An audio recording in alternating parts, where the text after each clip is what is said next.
વાપી નજીક આવેલા લવાછા ખાતે આગામી તારીખ 10 ડિસેમ્બર 2025 થી 16 ડિસેમ્બર 2025 સુધી કથાનું આયોજન કરવામાં આવ્યું છે। સાથે જ તારીખ 12/12/2025 ના રોજ તીર્થધામ પંચદેવ મંદિરનું ભૂમિ પૂજન તેમજ ભૂમિ સમર્પણ કાર્યક્રમનું આયોજન કરવામાં આવ્યું છે, જેમાં પરમ પૂજ્ય શ્રી રામભદ્રાચાર્ય વિશેષ હાજરી આપશે તેમજ શ્રી રામકથાનું આયોજન પણ તેમની આગવી સંગીત વાણીમાં યોજાનાર છે। આગામી તારીખ 12 ડિસેમ્બર 2025 ના રોજ તીર્થધામ પંચદેવ મંદિરનું ભૂમિ પૂજન તેમજ કથાનું આયોજન કરવામાં આવનાર છે। ભૂમિ પૂજન તારીખ 12 ડિસેમ્બર 2025 ના રોજ પરમ પૂજ્ય શ્રી રામચંદ્રાચાર્યજી દ્વારા આયોજિત થશે। આ પ્રસંગે મુખ્ય અતિથિ રૂપે શહેરી વિકાસ મંત્રી તેમજ કેબિનેટ મંત્રી કનુભાઈ દેસાઈ ઉપસ્થિત રહેશે। અતિથિ વિશેષ તરીકે જિલ્લાના તમામ ધારાસભ્યશ્રીઓ તેમજ સાંસદ ધવલભાઈ પટેલ અને દાદરા અને નગર હવેલીના સાંસદ કલાબેન ડેલકર પણ હાજર રહેશે। ભૂમિ સમર્પણ શ્રીમતી કૌશલ્યા દેવી અગ્રવાલ ચેરિટેબલ ટ્રસ્ટ દ્વારા 2 એકર ભૂમિ મંદિર માટે આપવામાં આવી રહી છે। આગામી તારીખ 10 ડિસેમ્બર 2025 તારીખ 16 ડિસેમ્બર 2025 સુધી બપોરે 3 થી સાંજે 6 કલાક સુધી કથાનું આયોજન કરવામાં આવનાર છે, જે બાદ સાંજે 7 વાગે મહાપ્રસાદનું પણ કથાના દિવસો દરમિયાન ભવ્ય આયોજન કરવામાં આવનાર છે। ये जो पंचदेव मंदिर ट्रस्ट है और इस पंचदेव मंदिर ट्रस्ट के द्वारा ही ये पंचदेव मंदिर का ये प्रकल्प लिया गया है, जिसके अंदर शिव दरबार रहेगा, राम दरबार रहेगा, कृष्ण राधा कृष्ण रहेंगे और खाटू श्याम जी, सालासर बालाजी और रानी सती जी ये देवता मुख्य रूप से विराजमान रहेंगे। धर्म को सामाजिकता के साथ जोड़कर और किस तरह से समाज सेवा के क्षेत्र में कार्य किया जाए, ये इसका एक मुख्य संकल्प है। ये हमारा आदिवासी क्षेत्र है, इसके अंदर धर्म जागरण की पताका तो फैले और उसके इस ट्रस्ट के द्वारा सामाजिकता के कार्य किए जाए। जिस तरह से प्रेम कुटीर का जो ये प्रकल्प है, ये एक अपने तरह का अनूठा है। हम वृद्धाश्रम नहीं बना रहे, हम वृद्धाश्रम को प्रमोट भी नहीं करते, लेकिन आज समय की आवश्यकता है कि ऐसे बुजुर्ग हैं जिनको अल्पकालीन आवास की जरूरत होती है, उनके दूसरे जो उनके संतान है वो कहीं दूसरे कार्य में व्यस्त होते हैं, कहीं जाना है, तो इस तरह के एक सुरम्य वातावरण में वो आकर के यहाँ रह सके, उनको सारी सुविधा मिले, इस तरह का ये किया जाएगा। और इसके साथ ही राष्ट्रभक्ति के, समाज सेवा के दूसरे सारे प्रकल्प भी है, वो इस क्षेत्र के अंदर यहाँ पे चलते रहेंगे।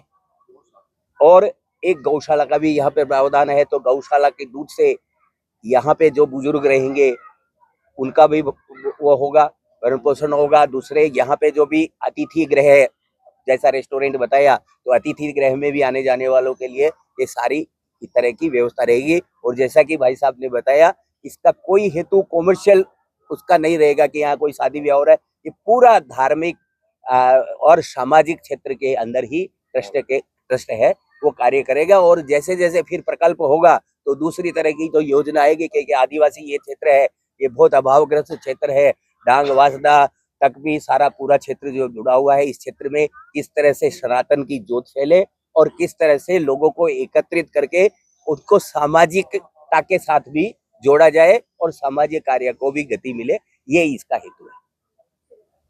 मैं आप लोगों के माध्यम से और सभी वापी, दमन, वलसाड़ जिला और दोनों संघ प्रदेश और जो भी आसपास के क्षेत्र है, उनसे निवेदन करता हूं कि वे इस पुण्य भूमि पे आए और जगत गुरु रामभद्राचार्य जैसे संत का आगमन यहाँ हो रहा है, जिनके दर्शन का लाभ मिलना मुश्किल है, उनके दर्शन की, उनकी कथा का लाभ ले।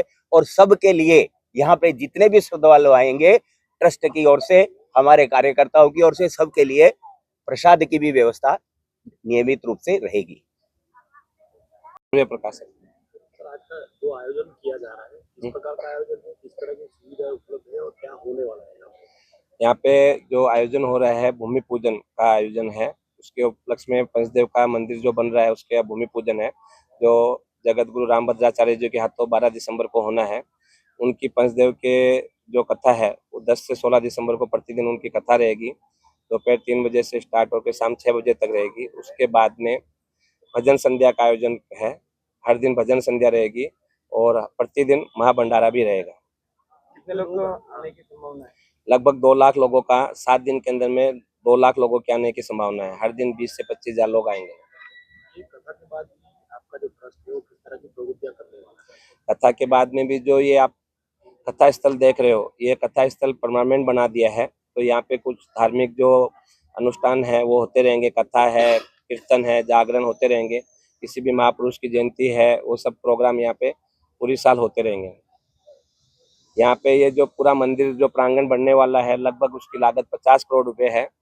उसका लिए हम लोगों ने किया कि हर एक आदमी इस मंदिर से जुड़े। एक गरीब से गरीब आदमी भी 1100 रुपये, हमने एक ईंट का इसमें 1100 रुपये रखा है। एक आम इंसान 1100 रुपये आराम से दे सकता है। तो वो हर एक आदमी इसमें जुड़े और वो अपने मंदिर में अपनी सहभागिता समझे कि ये जो मंदिर तीर्थधाम जो बनने जा रहा है, इसमें 1 ईंट मेरी भी लगी है, 2 ईंट मेरी भी लगी है। जो भी अपनी इच्छा अनुसार, सामर्थ्य अनुसार मंदिर से जुड़ सकता है। और वलसाड़ को छोड़ के और कौन से जिले से लोग यहाँ पे आने वाले हैं? वलसाड़ से आ रहे हैं लोग, नवसारी से आ रहे हैं, सूरत से काफी लोग आ रहे हैं, बम्बई से काफी लोग आ रहे हैं, राजस्थान से लगभग 150 से 200 लोग आ रहे हैं। तो हर हिंदू के जो है, जो भगवान में सनातन धर्म में जो इंटरेस्ट रखते, काफी जगह से लोग आ रहे हैं। सर, आपका ट्रस्ट के द्वारा कोई एजुकेशन में काम किया जाएगा? एजुकेशन में ऑलरेडी हमारा ट्रस्ट काम कर रहा है। कौशल्या देवी चैरिटेबल ट्रस्ट है जो अपना पहले से काम कर ही रहा है। एक फलादारा में हम लोगों ने एक जो आदिवासी हॉस्टल था उसको अडॉप्ट किया। उसके अंदर में पूरी सुविधा, जो बेसिक सुविधा थी वो सब उपलब्ध करवाई। अलमारी से लेके हमारे भाई साहब है संजय जी जालान, हम लोगों ने मिलकर उसको पूरा वापस उसका आधुनिकीकरण किया। उसमें सब सुविधा, अलमारी, बेड वगैरह उपलब्ध करवाए। उसके बाद में मोटा पंडा के अंदर में स्वामीनारायण जो गुरुकुल है उसके अंदर में भी जो लड़कियों के लिए एक पूरा हॉल का निर्माण करवाया। उसके सामने जो अपंग बच्चों का देहगांव में है, वहाँ पे जनरेटर की सुविधा, कंप्यूटर रूम। हमारा ट्रस्ट कुछ ना कुछ ऐसा सामाजिक कार्य करता रहता है। गौ सेवा के लिए भी हमारा ट्रस्ट काफी काम करता रहता है। किस तरह का सहयोग मिल रहा है लोगों को? लोगों के अंदर में काफी उत्साह है। कथा 10 तारीख से शुरू होने वाला है, लेकिन लोग इधर 4-5 तारीख से ही आने लग गए, पूछने लगे मंदिर बन गया। लोगों के मन में तो अभी ऐसा है कि मंदिर बन ही गया ना, तो बहुत तगड़ा, बहुत बड़ा उत्साह है लोगों के लिए।